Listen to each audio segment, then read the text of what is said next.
บายดีพี่น้องสบายดีทุกหม่องทุกวันพบกันอีกแล้วพี่น้องก็สองสาวนางมันพาสิพาไปเบิ่งเพิ่นพากันเฮ็ดหยังเนาะสิกะเกียมไว้งานแต่งงานดองพี่น้องมื้อนี้แม่นมื้อกะเกียมเนาะถ้ากับไปเบิ่งกันเลยพี่น้องว่าเพิ่นกำลังเฮ็ดหยังอยู่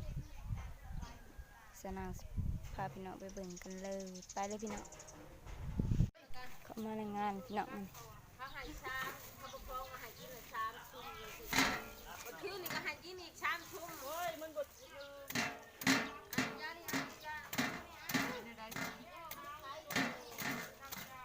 มันอะไรกับท่าอีกยังแดงนะ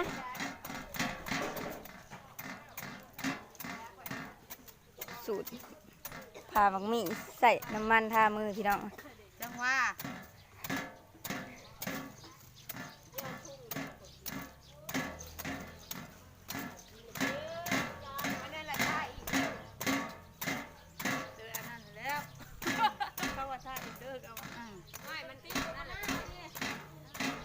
ติดผ้าได้เลยหาผ้าบริติดได้มีในแม่ชูโอ้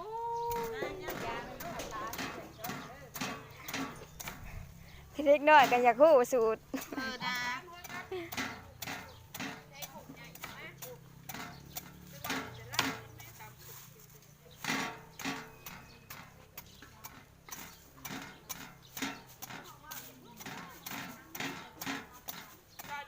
เอาพริกข้าวคั่วเตรียมไว้พี่น้องเลยที่จัดงานแต่งงานดองเนาะ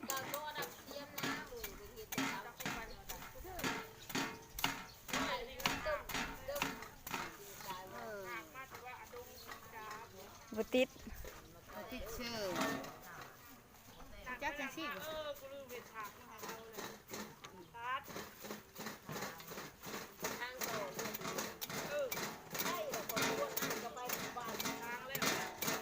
น่ากะสิหูสูตรเนาะว่าเห็ดนี่มันจังบุติด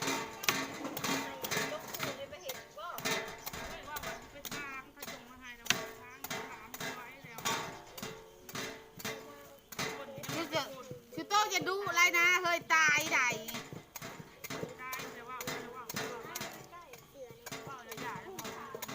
เต้เถอะบอกได้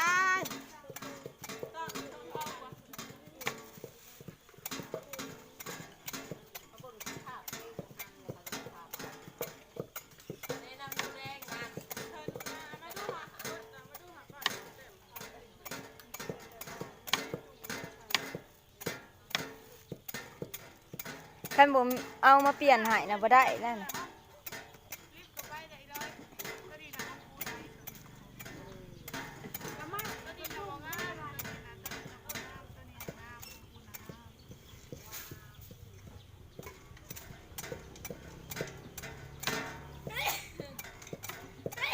ชิพาต้มสุกไปเลยนั่นแหละแกง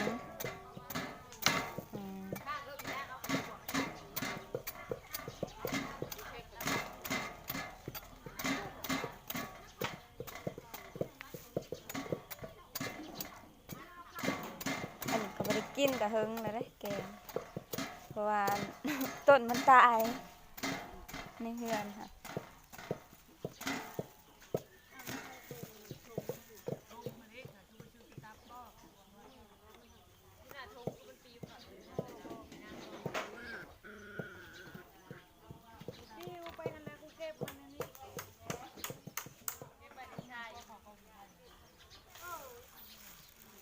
มาไปติดมือกับมาติดฉินได้โม่โอ๊ยบาทนี้ได้ได้ไม่ยากได้บอกเพิ่งเอาเองค่ารถเป็นเรื่องนี้ค่ารถ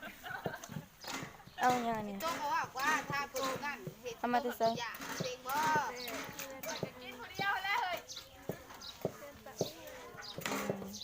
ถ้าเบิ่งคนนั้นถ้าเขาเอาไปกินนั่นคนนั้นแหละต้นเห็ดเบ้าเดี๋ยวนะไม่ได้ชนได้ยังมันได้ไม่ทันได้กลัวปีกลัวเขากลัวใช่ไหม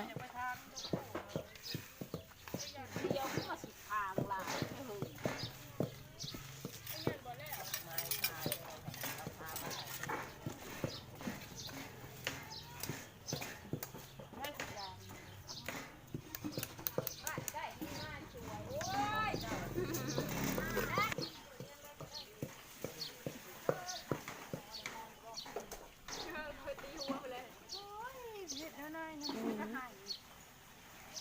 มือตำมักพริกนี่นะ ระบาดมันขึ้นเขา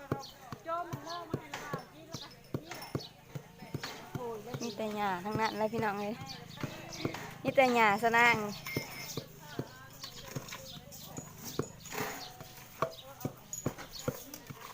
ยังใส่มือเป็นอุปกรณ์ตามมือเก่าพี่น้องซึ่งทางบ้านสะนางสิปั่นเอาเลยพี่น้อง คอยเลยว่าอยู่พอเห็นถูกปนูว่ะ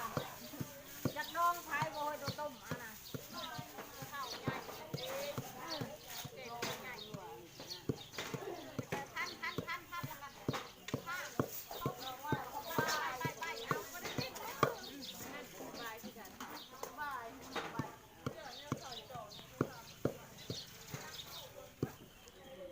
อันนี้ผู้เฒ่าผู้แก่เป็นนิพพะควันพี่น้อง ร้านไว้แล้วผู้นี้ก็หันโว้ยอยู่อุ้ย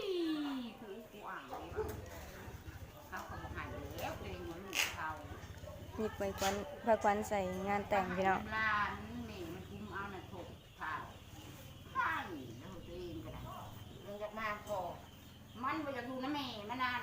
แล้วเป็นยังไงบอกกับแม่เป็น ไปนะคะอันนั้นแหละเป็นลำเอาอันกระโดงเนี่ยเขา มันก็คืองานศพจอนักศึกษาหกเสียงมันวงงานฉันไปจองไว้ ถ้านั่นโตเซียนนั่นคือเนี่ยผัดอ่อนโพดก็เลิกบ่ได้อ้าว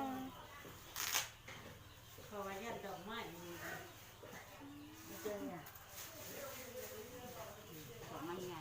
ดอกไม้งาน ไม้ยับไปเลยเด้อ เล็กลูกมันก็บอกเป็นเดี๋ยววะเนาะมันก็ค่อยๆในเรื่องหุ้งดูนะทำไมน้อยนะไอ้น้อยสิชูเหตุย่อเหตุการณ์ลงจำการลงลุกลงมึงบ้า อ้าว ไปเอาลูกค่อยๆกันดอกไม้งอกเขาเองเลยสิบพ่อบ่เนี่ยบ่จะได้ดอกงอกได้เดือนนึง ดอกกระเรื่องดอกใหญ่แบบนี้มันเป็นแนวใหญ่แม่น กับเด็กเมย์มันสิใกล้เมย์มันช่องดอกมันเขาเลื่อมบางที คัดชองดอกมันก็หดชามหดขีดน้อย มันจะโค้งอ่ะกดโค้งทำเนื้อมันจะสันนี่แหละแล้วไปดองทำนี้กามก็ลงเขาบอกเห็นว่าช้างดอกกี่ดอกเขาว่าช่องดอกกับนะช่องดอกกับกระนาว่าวมากนอกใกล้ว่าวคือจะได้เจริญเขาก็บอกเห็นคือเขาทำไปเป็นอย่างไรคืออาหารทำคือเยอะอาหารทำแล้วก็กินเขาลูกยาวแล้วป้าวันนี้ลองดูเด็กจะสั่งในเด้เด็กใช้งานเนาะใช้งานว่าเด็กได้สั่งบ่ใช่ว่าแล้ววันนี้ผมอยากแต่งนะผมก็อยู่แล้วมันก็ลงก็บอกแล้วมันไปกบมันไปกับปองแล้วมันก็ลง ใส่กันเลยใส่กันนิพพะควันมื้ออื่นเนาะเตรียมไว้มื้ออื่นด้านเสาร์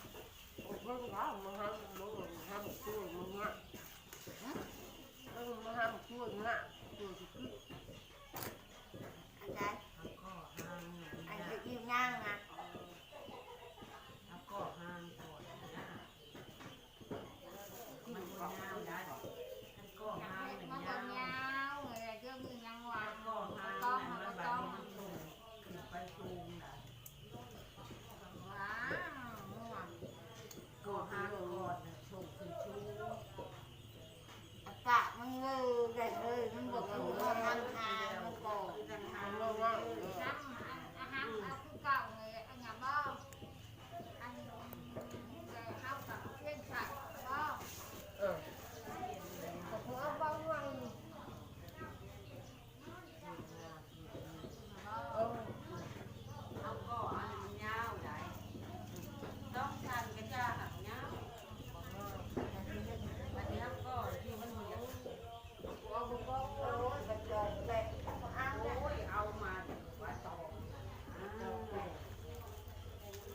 องน้อยนะ เห็ดมีข้างยาวแซ่บตัว อืม งัดมันปลา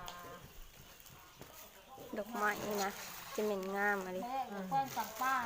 อยู่ น้ำก็บอกหูก็บอก มือแล้วก็ยังมา จะได้อย่างใดงามอะไรเลย มือ ยังนี่ อันนี้อาหารมือบ่ แม่งนี่ เก่าก็นั่งเลย ก็สาวกินในการทานานเสดลาเลยเด้อพี่น้องฝากกดไลค์กดแชร์กดกระดิ่งแจ้งเตือนเพื่อเป็นกำลังใจให้สาวนางเด้อพี่น้อง ขอบคุณเนาะที่เข้ามาติดตามสองสนางไปแล้วพี่น้องมันนี้บ๊ายบาย พ่อแม่